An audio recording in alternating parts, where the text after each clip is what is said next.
What's up sa inyo mga katupol? Wala nang intro doon. Nag-video na agad ako niyan. Nasa Jollibee kami niyan ng aking pamilya. Kasi i-treat ko sila. Nakuha ko na ang aking 30-month pay. 13-month pay. Pero syempre, masaya kami dyan. Kaya, eto, nag-video lang kami ng aking anak habang nag-order pa ang aking prinsesa.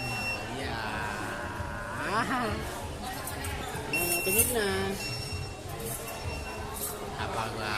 Napaganda naman ang asawa. Kuha mo na. At ito ang aking anay. Hindi ko lang yan. So ayan na nga guys. At naka-order na nga kami. Siyempre pinakita ko lang sa inyo kung gaano kasarap ang in-order ng asawa ko. At ipakikita ko ang gwapo kong anak. Napakagwapo mo naman sa tatay.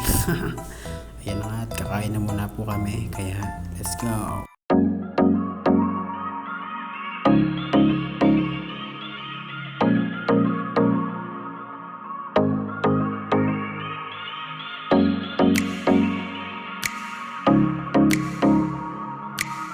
Yun na nga mga katubad, tapos na nga kaming kumain at siyempre napakasarap at pinakita ko ang aking prinsesa. Napakaganda naman nun. Siyempre picture muna daw kami.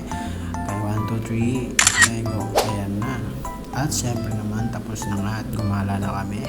Ang sabi pa sa akin dyan ang asawa ko, magbili daw kami ng sing-sing para sa aming kasal. Check!